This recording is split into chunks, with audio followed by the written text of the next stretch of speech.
Welcome back to Between Builds, the space where we talk about the messy middle, the seasons between roles, identities, and versions of ourselves.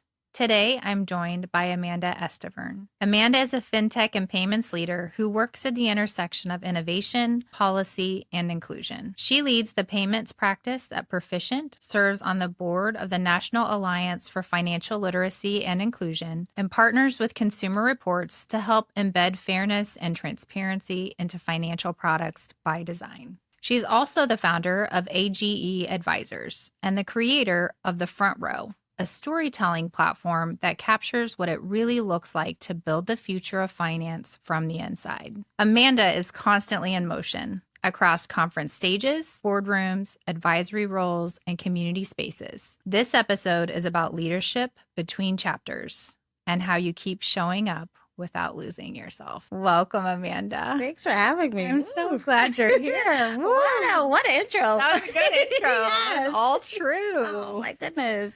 Thanks for having me. Yeah. And I'm going to ask you to finish my sentence. Okay. I'm between builds and... Oh, that's a question, right? I'm going to take a sip of coffee. I know. I was just going to say, I'm in between builds, but I am finally in a space where I've identified what professional recovery looks like, right? I finally is in a space where I'm kind of owning my career trajectory. It's no longer in the responsibility of a corporation or of an organization. It's me identifying what I've decided to do for the next, 20 years of my career. And I'm just having so much fun doing it. Yeah. But you're always like, when I see you, like you're on this conference stage or you sit in this boardroom or you're in an advisory role. Like we talk about so many different things and it feels like every time I see you, you're doing something different. And I'm just curious, like, what is it like to navigate that? And how do you like switch hats the way you switch hats? And then two, did that happen organically? Was that like super intentional as you kind of went through this recovery season? Like help me think about Amanda. Yeah. Oh my goodness. That's a question that I get a lot. Like it's like, how do you do it all?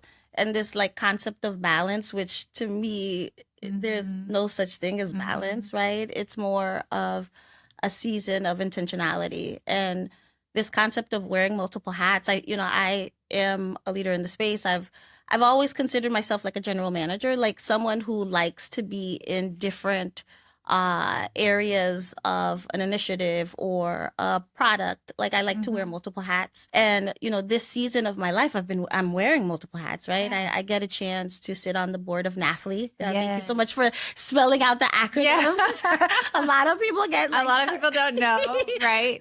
They get tongue tied with it. Yes. But NAFLE, interesting enough, came at a point where I actually left a pretty sizable corporate role at the time. And it was interesting because at that time, I actually decided to leave on my own. And with someone like myself with an immigrant background, like you're supposed to always have a job. Like you come to this country and you're supposed to be employed. Like that's very important. But at that season of my life, I decided like I was doing a role that was very like creating a level of burnout for me. And I wasn't enjoying it. I mean, I was enjoying the conversations with the banks that I was working with, but the dynamic in the work environment it didn't match who I was. And so last year I left my organization. I left a pretty sizable role, especially after burnout. And I took the summer off. I literally, I decided to spend the time with my kids. Like, prior to that, I was traveling often. The world of travel has kind of always been in every role that I've been in. But I just feel like I was missing a lot of key moments with the kids. And I just decided to like, no camps, no agenda. And I wanted to just spend time with them. And in that space, I got a chance to reflect on my career, which I think a lot of young professionals don't really get a chance to do, right? Yeah. Like we're in a season of individuals being laid off where they're forced to leave a company, but I got a chance to leave on my own terms.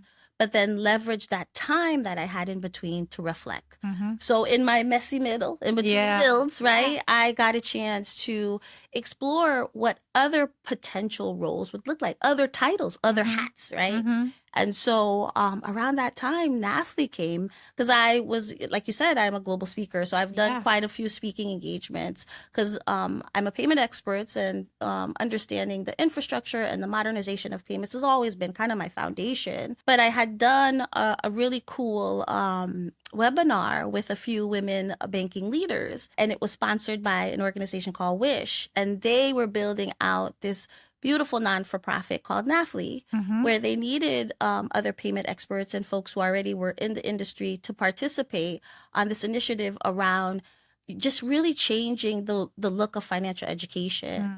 And I was just like, you know what? Maybe this is the side of the house, especially on payments, that I should be in, right? It's more the philanthropy side, which honestly is a little scary. Right. I was going to ask, like, do you think that was like your passion and your creativity, like coming out, like, I need something more purpose driven? Or what do you think was like, as you reflected, what was behind that? It was a little bit of everything. It was being it was starting something new, so essentially almost like operating like a founder, right? Like coming in, creating initiatives for the program, because they literally, Wish was like, Amanda, what do you want to do with this? And I'm like, oh, okay, so I gotta come up with it. I gotta come up with it, which I was happy to do. So it tapped into my creative side, right? All while doing something for good, which literally sparked the like fire in what I've been doing the last like over a year now.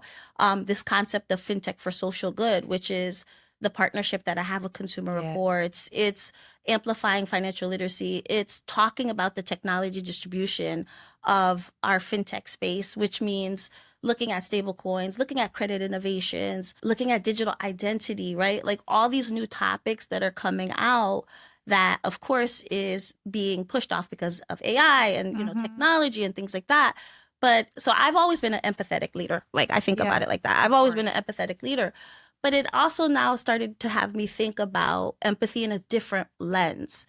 Like, how can I leverage my expertise, my influence to do something for good, which is a whole different space, right? It's, and which I, you know, it created this avenue of leading with purpose, right?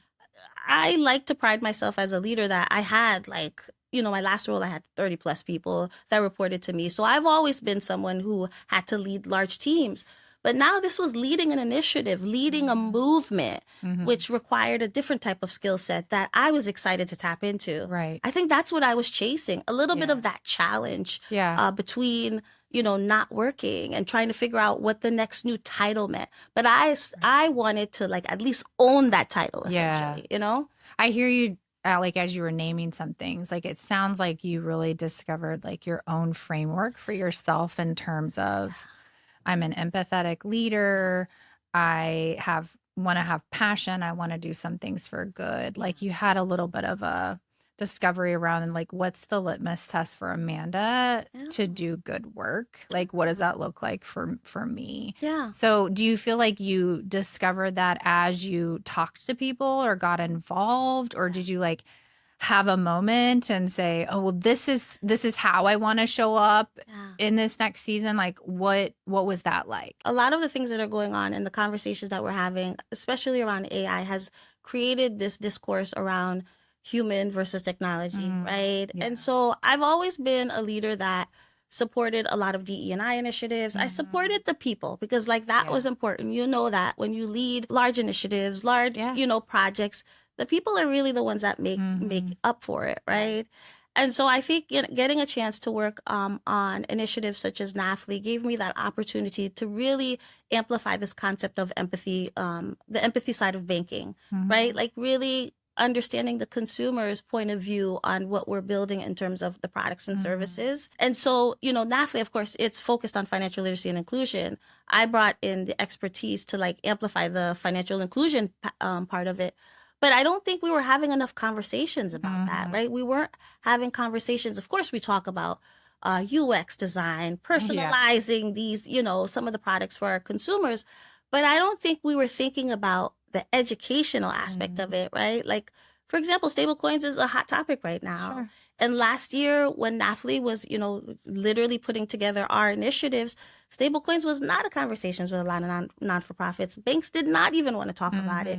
But we wanted to equip our members and the people who support us on the education around it and making sure that they understand what this new product brings. So that to me is the empathy side, right? We want to be able to put our shoes or put our seats in our consumers' hands, right? We want to understand what they're looking at and being able to provide them what they need to understand what's going on in this environment. So I think it's, you asked me the question about like, when did I tap into the creativity? It's almost like my ambitions fueled this concept of trying to build something bigger to make, not only create an impact, but to do good for others. I think that's where it was. Yeah. Fintech for good. Oh my gosh. Fintech for good was, oh my gosh, like landed in my lap. Like I literally, all the great work I was doing with NAFLE, I got a chance to even do some global engagements in Amsterdam to talk about financial inclusion, to talk about like how social media can, how banks could leverage social media to like speak to their consumers. So like understanding the consumer side of things. And so, late June, July, I got a call from one of the coordinators from Fintech South that was like, Amanda, I'd love for you to host our Fintech for Social Good portion of the event. And I'm like, oh my gosh, this is perfect. Not only was I already, out and about speaking on behalf of NAFLE, but then this gave me an opportunity to speak to other non-for-profits that are also trying to modernize their payment system to be able to even accept donations in the right way. Oh, yeah. So it was just great point. Yeah, it's just becoming part of this like ecosystem where there were others like me. So it was almost like taking a risk on trying something new, leading with purpose, leading with intention, and then finding my community. It almost like fell into my lap, which I think is hard, like, especially when you're like trying to figure out what is the new when thing you're in between. Yeah. And like that's why I like think about this professional recovery concept. It's really important because if you don't have the experience to back up or the confidence to back up taking risks, it could be a very scary place. And your professional recovery time could be much longer versus someone who's already pretty seasoned. And sometimes that's what I fear about like the young professionals who are getting laid off, because their recovery time might take a little longer because they're still trying to figure out who they want to be when they grow up and what's the type of work they want to do. Like my recovery was a little bit shorter. I mean, it took some time because I had to reflect, but in less than 6 months, I was already into this philanthropy side of the house, taking the responsibility of leveraging my voice to push something good and build some kind of impact. It doesn't always is not the case for everyone. There's no timeline for it. But there's no timeline. But when you say professional recovery, like help our listeners understand, like what does that mean to Amanda? Like my word was more around like sabbatical, taking a pause, right? Everybody kind of has some different language. So what did that mean for you? Yeah, it's so funny.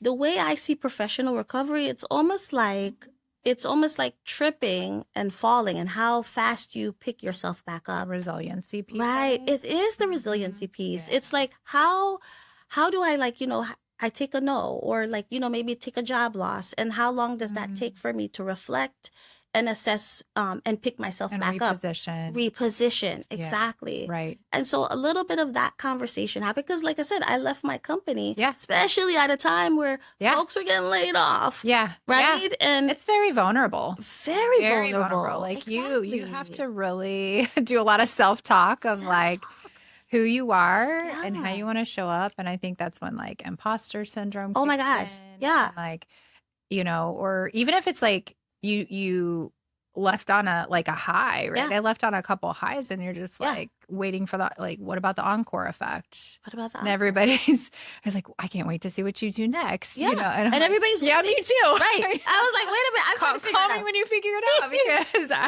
I don't know. Exactly. And I think what worries me sometimes as a leader is that, I was fortunate enough to have like a really strong network, a really strong support system, which I realized during my professional recovery, I learned this concept of asking for help, which I don't think a lot of people know how to do. It's so humbling. It's so hard. It's so humbling. Yeah, to actually send out the message and be like, I'm on the market. I'm on the I'm market. trying to figure out the next thing. Yeah. I'm open to conversations. And then simultaneously, it's so encouraging Yeah. to and reassuring to just have your network. Like I was telling a friend the other day, I'm like, my network has stepped up. Yeah. Like Oh my gosh. it's deeply moving, right? Oh my Like, gosh. and there's no shame in it. There's Like, no shame in it. And Tiffany, when I think about it, like you said, it was the most professionally vulnerable time of my season. And it was just so, I was able to move in confidence because I had people who were like, Amanda, I already, like, there's a job here. Check out this link. I could get you the interview. right. I could get you, this founder. That's how I ended up meeting one of my founders. I'm a financial board advisor for True Buy. That's how I connected with her, through my network. Yeah. And I almost feel like it helped with my professional recovery time. Of course. Because that confident boosting from my support system, Right. from the individuals who are like, Amanda, you're not alone in this. Right. We'll figure this out together. This is why it's so funny. I always say, I don't like the concept of when folks are like, oh, I'm self-made. I'm like, you cannot. No. How? No. If you're House of Cards. House of Cards. House of Cards. Exactly. I just, we need each other. We need each other. We need each other. This is the empathy side of, like, working, and like we have to understand it's all a community. We need connections to to push us out, to propel us to be better than what we anticipate for ourselves. Right. 100%. Yeah. I'd also say, like you said, I hear you saying yes to a lot of things, like in a good way, right? But like, what are some things that you intentionally said no to because you didn't choose to slow down? You chose to kind of re-aim or reposition, which means we have to leave other things behind. So what were some things that you're like, these things aren't going to move forward with me, or these are no's, right? Automatic, like appreciate the introduction. This is a no. Like, what was that for you? Yeah. So, oh my goodness. Like 20 things, right? Oh my goodness. This concept of saying no is the hardest thing that I think I still struggle with, because it's not a people pleasing. It's a chasing the opportunity. It's like, I always see the next opportunity, like, might, bring me into new spaces, new concepts and things like that.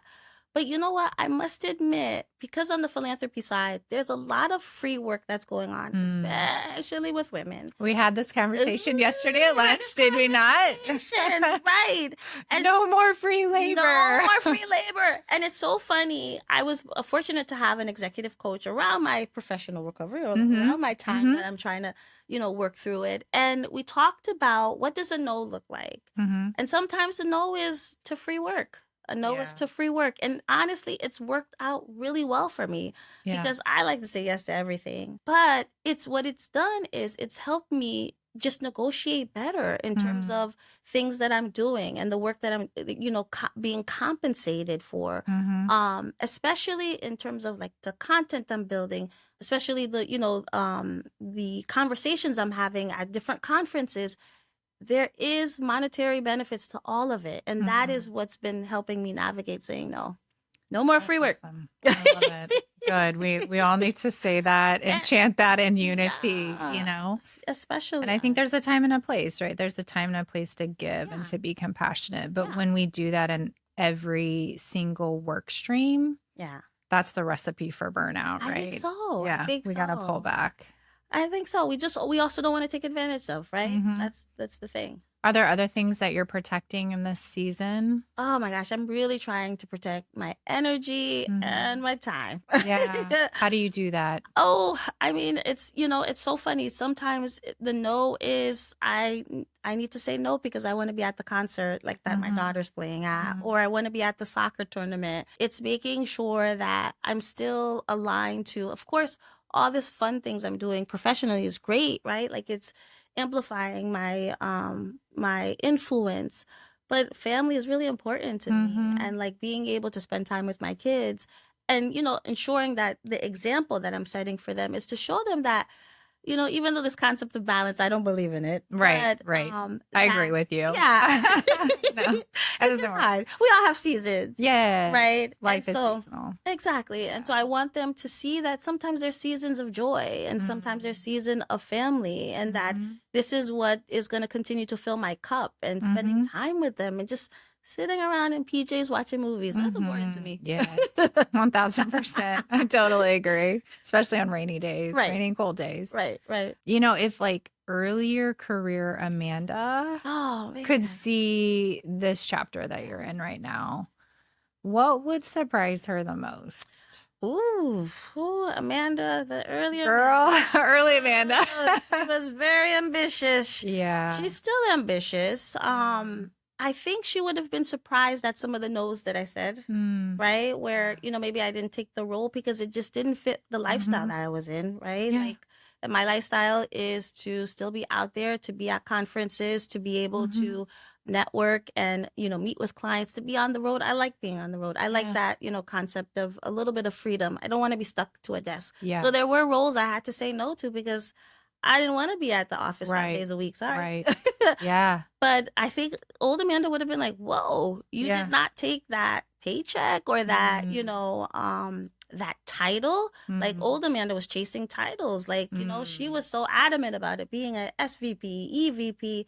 And now the titles that I'm enjoying is a board member, is, an advocate of financial inclusion, is someone who is a leader in the office and outside of the office. That's the titles that I'm chasing that I really appreciate. Is a speaker, is a change maker, someone who's decided to leverage her influence to make, an impact and hopefully make the world a better place for the 2 kitties that she has at home. I think this is the freedom that I've been chasing. Yeah. That she probably would have appreciated, but she wouldn't have expected it in this way. Yeah. So you said when you first started speaking, you said, oh, that Amanda was so ambitious. Oh my gosh. And I still am. Yeah. But it sounds like ambitious towards freedom Yeah. versus title, position, corporate rung, Yeah. which I think is a very common narrative happening, especially with middle-aged women or been in fintech or other careers 20 plus years, right? It's like we're not downshifting.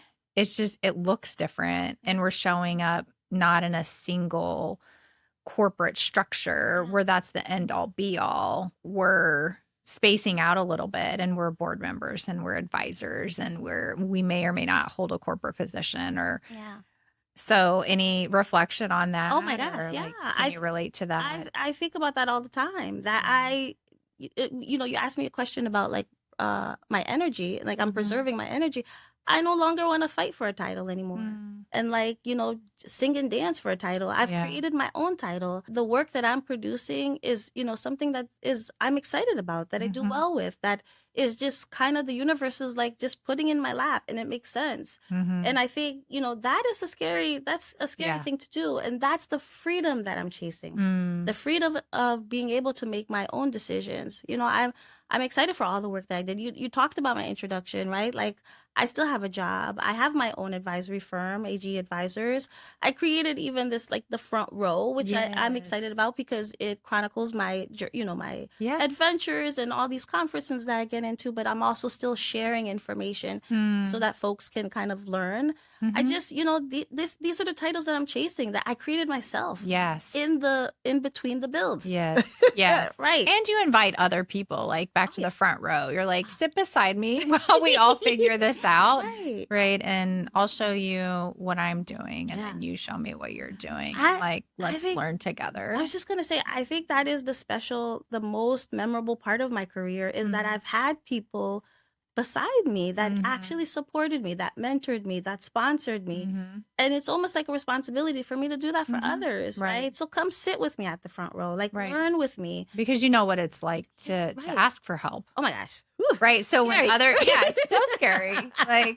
It's so scary. Right. And yet when you see other people practicing that and modeling that, and then you get to give that to others, especially in this kind of environment where every day we're in layoff, headlines. It's really difficult. It's really difficult. And I aspire to be the leader that the young Amanda would be proud of. So Mm. to me, it's very important Of for me course. to like, lead with purpose, right? Like also enjoy the work that I'm doing because then Mhm. that means I'm having fun doing it. So that's where I just thought about it. That's why it's difficult for me to say no because I'm Yeah. having fun.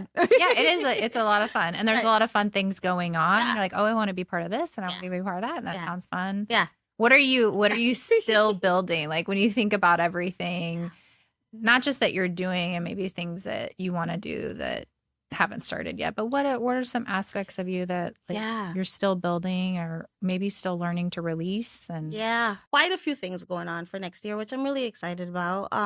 There's more partnerships in play along like Mhm. the consumer report. So Yeah. like really working with advocacy groups that support this concept around the consumer, right? Like the Mhm. people and but the people side of banking, which I'm excited Yeah. about because I bring that expertise.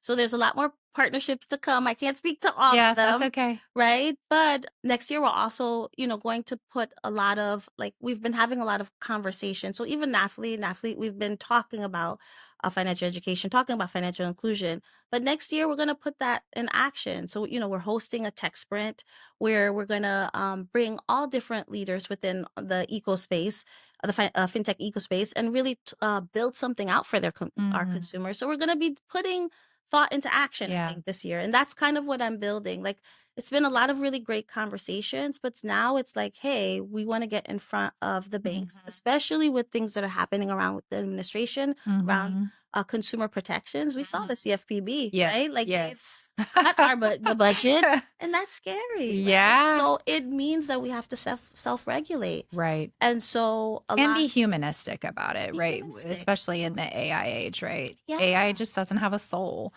And like you said, we talk about UX, we talk about Yeah. UI, we talk about a consumer, Yeah. but really we're talking about humans Talking about and we're humans. talking about souls and people and heart and empathy. And those things are things that technology won't bring. We have to bring that as a human into the product. Yeah. And we have to think like that and we have to develop like that and build like that. Exactly. Or we just become shells. Exactly. I was like, if you think about it, these are the products that we're building for Mhm. ourselves, right? Yeah. Like, I think that's Yeah. what it is that I think sometimes we forget. And so next year is like a lot of building. Like, it's Hmm. like having these interesting conversations, but now it's like, hey, putting action to that and Hmm. self regulating. And so that is what I am working on, really trying to like bring all the different players all in one room Hmm. to really like not only have the conversation, but now build the Yeah. products that we need, Yeah. right? Rally around the action. Exactly. Yeah. That's Exactly. awesome. Yeah. I'm so excited for you. Thank you for joining me Of course. Thanks for today. having me. Absolutely. You're welcome anytime. Awesome. All right. Thank Thank you. you.